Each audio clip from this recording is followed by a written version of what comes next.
Bonjour à tous et j'espère que vous allez bien. C'est le général Alligator, créateur de la mentalité Alligator. Alors, je fais cette vidéo pour répondre à un de mes abonnés qui a regardé mon histoire. Il a regardé le début, le milieu et la fin. Il a regardé mon histoire jusqu'à ce que j'obtienne la carte verte. Évidemment, mon histoire continue jusqu'à l'obtention de la nationalité américaine, mais je me dis qu'après avoir obtenu la carte verte, les difficultés étaient déjà moindres. Parce que lorsque vous avez déjà au moins les papiers, vous pouvez résoudre un maximum de problèmes. Alors, sa question était très intéressante. Général, j'ai suivi votre histoire et j'ai vu que vous étiez tombé sur une mauvaise femme. Est-ce que vous regrettez d'avoir rencontré cette femme? Et comme je le disais au départ, la question est très intéressante. Mais malgré les difficultés par lesquelles je suis passé, malgré les péripéties, malgré la souffrance, malgré le fait que j'ai dû me mettre à dos toute ma famille, je ne regrette pas. Je ne regrette pas d'avoir connu cette femme. Je ne regrette pas que notre mariage n'ait fait qu'un mois. Je ne regrette pas. Pourquoi je ne regrette pas? Parce que tout simplement, je me dis que si ça avait été une femme normale, certainement, je ne serais pas en train de vous raconter mon histoire. Peut-être que j'aurais eu d'autres problèmes. Je ne regrette pas parce que je sais que derrière chaque difficulté, il y a forcément une leçon. Parce que ces étapes m'ont permis de comprendre qu'il ne faut jamais avoir peur des problèmes. Chaque problème vient avec une solution, mais il suffit que tu saches comment regarder le problème, que tu saches comment aborder ce problème-là.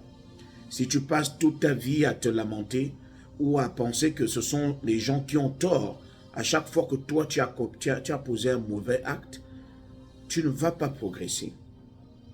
Alors, cette histoire m'a permis de savoir que parfois, on peut se négliger. On peut se dire qu'on n'a pas de capacité, qu'on ne sait pas faire les choses. Mais on oublie que lorsqu'on est on est dos au mur, on est obligé d'agir.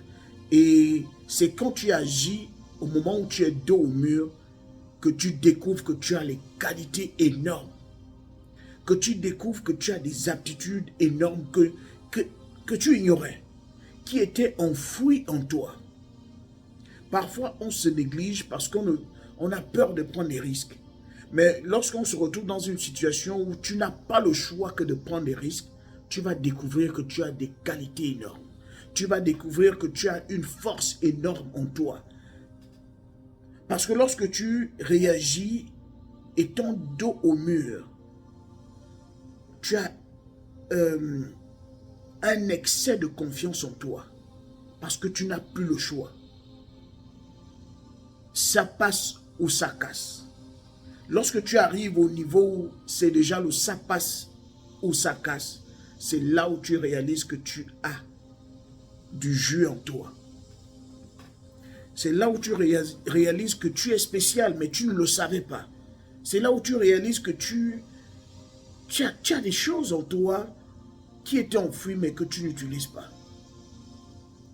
Alors ça m'a permis de ne plus jamais me mettre des limites, de ne plus jamais me dire que je suis incapable de faire quelque chose. Donc c'est la leçon que j'ai apprise. Si mon mariage n'avait pas fait un mois, je vous assure, je serais passé par des difficultés plus graves que celles que je vous ai mentionnées. Parce que le simple fait que le mariage n'ait duré qu'un mois a aussi été un avantage pour moi de découvrir que je pouvais prendre mon dossier en main et d'affronter la réalité. Parce que je voulais À cette époque-là, je voulais tellement compter sur les gens. Lorsque je veux remplir un document, je dois m'appuyer sur mon oncle, je dois m'appuyer sur quelqu'un d'autre. Mais à cette époque-là, étant donné que on m'avait déjà tourné le dos, j'étais obligé de faire tout par moi-même. Et c'est ce qui a aussi fait en sorte qu'aujourd'hui, je m'intéresse à l'immigration. Lorsque je parle de l'immigration, je parle de cela avec passion parce que j'ai baigné dans ça. Il fallait que je trouve la solution à mes problèmes. Mais avant d'aller rencontrer un avocat, il fallait que je fasse d'abord mes propres recherches pour que je sois assis lorsqu'il va expliquer telle ou telle chose, que je comprenne facilement, que je lui pose des questions, des questions importantes. Ma situation aurait été encore plus difficile si le mariage avait mis du temps. Parce que je me dis que j'aurais eu dans ma maison une femme qui fume le chanvre, mais comment elle se serait comportée pour élever nos enfants. Je devais passer mon temps à avoir des maux de tête. Parce que lorsque tu vis avec quelqu'un qui est instable, c'est-à-dire qui change d'avis à tout moment, qui peut être aujourd'hui de bonne humeur et une heure après de mauvaise humeur. Quelqu'un que tu ne peux pas facilement comprendre. Donc, en quelque sorte, quelqu'un de bipolaire. C'est complètement difficile. Je me dis que si ça mettait du temps, si ça avait mis du temps, je ne suis pas sûr que je serais même allé au bout. Parce qu'elle avait déjà mal commencé. Et à chaque fois qu'on voulait remplir les documents pour les envoyer à l'immigration, elle les froissait. Donc ça a été aussi une aubaine, que le mariage ne dure qu'un mois. Et c'est un mois, c'est vrai qu'il n'y avait pas assez d'éléments pouvant me pousser à demander des papiers, mais au moins, ça avait aussi été une bonne occasion pour l'immigration de bien me comprendre. Ils avaient analysé, ils avaient essayé de voir si la relation était basée sur l'amour et si il y a eu abus. Eh bien, ils ont vu qu'il y avait des documents, des messages qui prouvaient qu'il y avait eu abus de confiance, beaucoup de chantage. Donc, ça a été à mon avantage. Et je vais aussi être honnête. C'est vrai qu'aujourd'hui, je dis que je suis content de l'avoir rencontré parce que tout s'est bien passé. Parce que je ne suis pas sûr que j'aurais donné la même version si les choses ne s'étaient pas passées positivement. Donc, le dénouement a été positif. Et cela arrive dans plusieurs circonstances. Quelque chose peut très très mal commencer et bien finir. C'est pour cela qu'il ne faut jamais juger quelqu'un lorsqu'il commence quelque chose. Un mariage peut mal commencer et bien finir. Et bien se porter après.